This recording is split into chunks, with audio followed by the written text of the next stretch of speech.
Hello दोस्तों, आप सभी का मेरे YouTube चैनल में स्वागत है।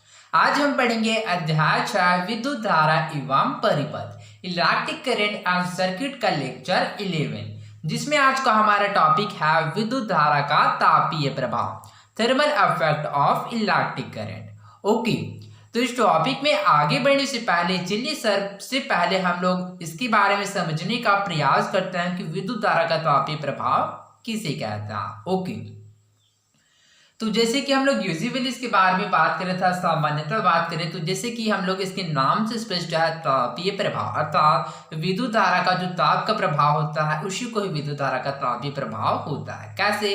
तो चलिए इसको हम लोग समझने का प्रयास करता है। ओके, तो जैसा कि एक क्या है विद्युत बल्ब। ओके, तो जैसे कि हम लोग जानते हैं कि इस विद्युत बल्ब को क्या करते हैं, हम लोग क्या करते हैं, प्लग इन करते हैं। तो किसी भी विद्युत परिपथ में क्या करते हैं, हम लोग जोड़ते हैं। तो इस स्थिति में क्या होता है, सर्वप्रथम क्या करता है, ये विद्युत धारा को क्या करता है, ऑब्जर्व करता है, अर्थात क्या करता है, अवशोषित करता है, जिसकी वजह से सर्वप्रथम क्या होता है, ये विद्युत बल्ब क्या होता है, गर्म होता है। उसकी वजह उसकी बाद क्या करता है, वह विद्युत ऊर्जा को क्या है, उसमें ऊर्जा में क्या करता है, वह परिवर्तित करता है, जिसकी वजह से हमको इसके आसपास या फिर जो बल्ब है इसके चारों ओर क्या होता है, ताप का आभास होता है। तो इसी को ही क्या कहते हैं, विद्युत धारा का तापीय प्रभाव कहते हैं। अर्थात इस प्रकार से हम लोग कह सकते हैं कि विद्युत ऊर्जा का ऊष्मीय ऊर्जा में परिवर्तित करने की प्रक्रिया को ही विद्युत धारा का तापीय प्रभाव या thermal effect of electric current कहते हैं।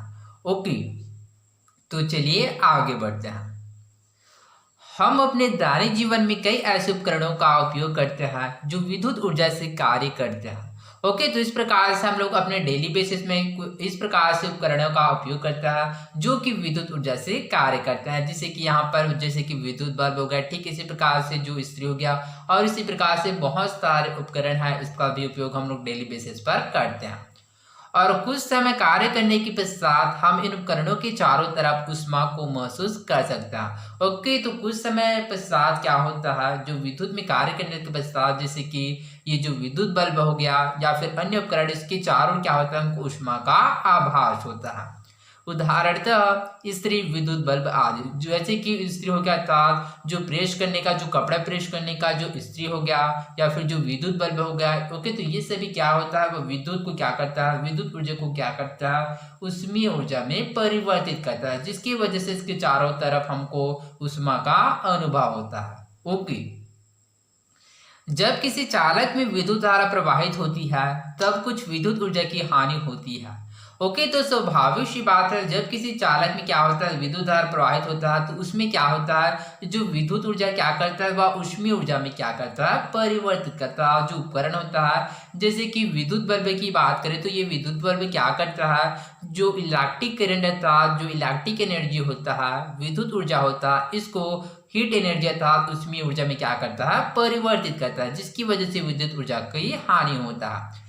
जैसा कि हम ऊर्जा संरक्षण के नियम से जानते हैं कि ऊर्जा न ही उत्पन्न हो सकती है न ही नष्ट, केवल एक रूप से दूसरे रूप में रूपांतरित हो सकता है। जैसे कि हम लोग ऊर्जा संरक्षण के नियम के अनुसार जानते हैं कि ऊर्जा को न तो उत्पन्न किया जा सकता है न ही नष्ट किया जा सकता है, तो केवल इसको एक रूप से दूसरे रूप में रूपांतरित किया जा सकता है। इसलिए विद्युत ऊर्जा की हानि ऊष्मीय ऊर्जा में रूपांतरित हो जाता है, जिसकी वजह से विद्युत ऊर्जा की जो हानि किसमें होता है, तो वह ऊष्मीय ऊर्जा के रूप में रूपांतरित या फिर परिवर्तित हो जाता है। विद्युत के इस प्रभाव को हम विद्युत धारा का ऊष्मीय या तापीय प्रभाव कहते हैं। तो इस प्रकार से विद्युत के जो इस प्रभाव होता है उसको विद्युत धारा का ऊष्मीय या फिर तापीय प्रभाव कहते हैं। ओके, तो आई होप आप लोगों को समझ आ होगा कि विद्युत धारा का तापीय प्रभाव या फिर ऊष्मीय प्रभाव किसे कहते हैं। तो इसमें आप लोग याद रखेगा कि क्या होता है, विद्युत का क्या होता है, जो विद्युत एनर्जी का क्या होता है, ऊष्मीय ऊर्जा में परिवर्तित करने की जो प्रक्रिया होता है उसी को ही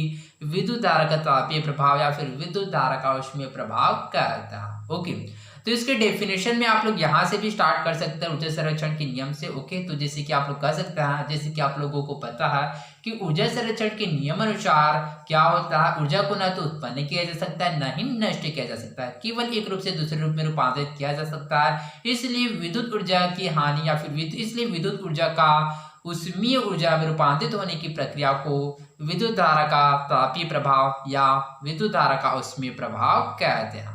ओके, परिपथ का गर्म होना विद्युत धारा के ऊष्मीय प्रभाव है। ओके, तो परिपथ का गर्म होना किसका प्रभाव है? तो वह विद्युत धारा का तापीय प्रभाव या फिर विद्युत धारा का ऊष्मीय प्रभाव के कारण होता है। ओके, जूल का तापन नियम। ओके, तो चलिए समझने का प्रयास करते हैं कि जूल का तापन नियम क्या होता है। जूल का तापन नियम के अनुसार किसी विद्युत चालक के अंदर ऊष्मीय ऊर्जा उत्पन्न होने की दर अर्थात ऊष्मीय शक्ति उस चालक के प्रतिरोध एवं उसमें प्रवाहित धारा के वर्ग के गुणनफल के समानुपाती होता था। जूल का तापन नियम के अनुसार क्या होता है? H समानुपाती I स्क्वायर R एवं T, अर्थात जो ऊष्मीय ऊर्जा होता है क्या होता है? वह विद्युत धारा के गुणनफल के समानुपाती होता है, प्रतिरोध के समानुपाती होता है, साथ ही जो दर अर्थात समय के भी समानुपाती होता है। अर्थात किसी विद्युत चालक क्या है? एक विद्युत चालक, जैसे कि यहाँ पर हम लोग डायग्राम के माध्यम से समझने का प्रयास करें तो चित्र न जूल का तापन नियम। ओके,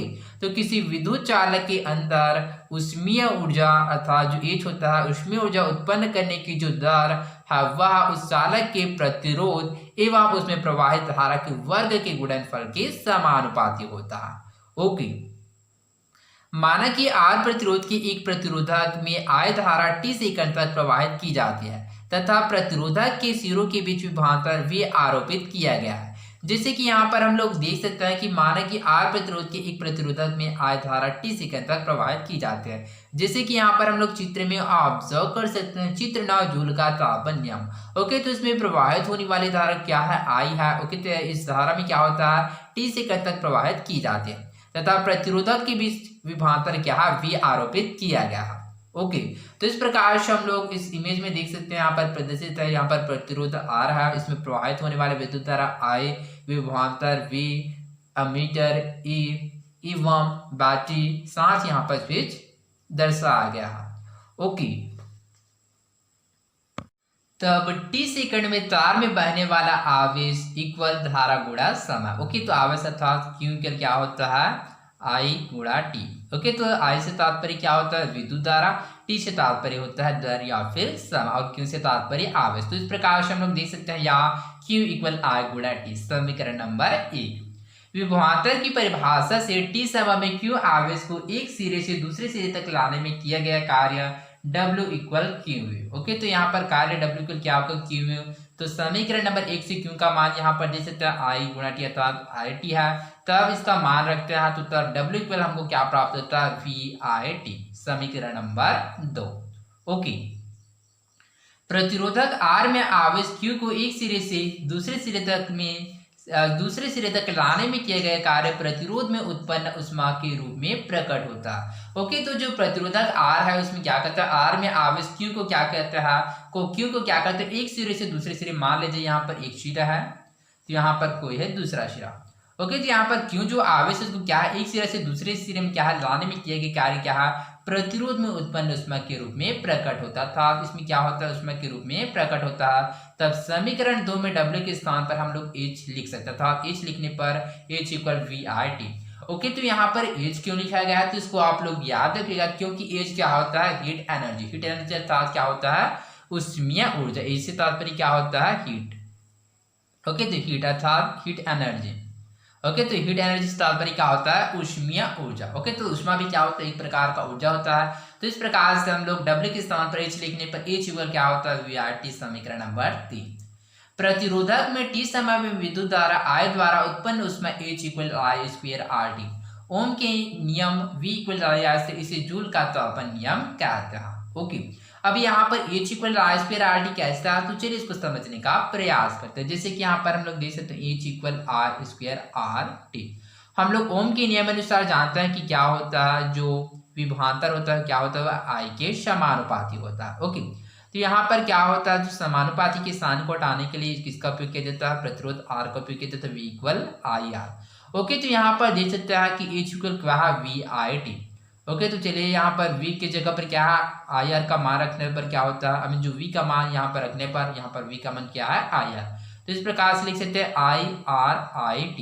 तो इस प्रकार से यहाँ पर दो बार आए, तो इस प्रकार से हम लिख सकते हैं H equal I square RT। तो इस प्रकार से यहाँ पर लिखा गया है H equal I square RT। Okay, इस नियम के अनुसार पहला। ओके, तो जूल के तापमान नियम के अनुसार क्या है, पहला प्रतिरोधक में उत्पन्न ऊष्मा H उसमें प्रवाहित धारा I के वर्ग के अनुक्रमानुपाती होता है। यहाँ पर देख सकते हैं H इक्वल आई स्क्वायर, अर्थात H समानुपाती आई स्क्वायर। ओके, तो यहाँ पर आप लोग याद रखिएगा अनुक्रमानुपाती एवं समानुपाती दोनों का तात्पर्य एक होता है। ओके, तो इस प्रकार से हम लोग कह सकते हैं यदि किसी परिपथ में यदि क्या होगा, जो विद्युत धारा अर्थात का जो मान अधिक होगा तो इस स्थिति में क्या होगा, जो हीट अर्थात ऊष्मा का मान भी अधिक होगा। दूसरा, प्रतिरोधक में उत्पन्न ऊष्मा H प्रतिरोधक के प्रतिरोध R के अनुक्रमानुपाती होता है। ठीक इसी प्रकार से प्रतिरोध के अनुक्रमानुपाती होता था H अनुक्रमानुपाती R। यदि प्रतिरोध का मान भी अधिक है फिर भी हीट का मान अधिक होगा। ठीक इसी प्रकार तीसरा, प्रतिरोधक में उत्पन्न ऊष्मा H प्रतिरोधक में धारा प्रवाहित करने के समय T के अनुक्रमानुपाती होता है, अर्थात H अनुक्रमानुपाती T।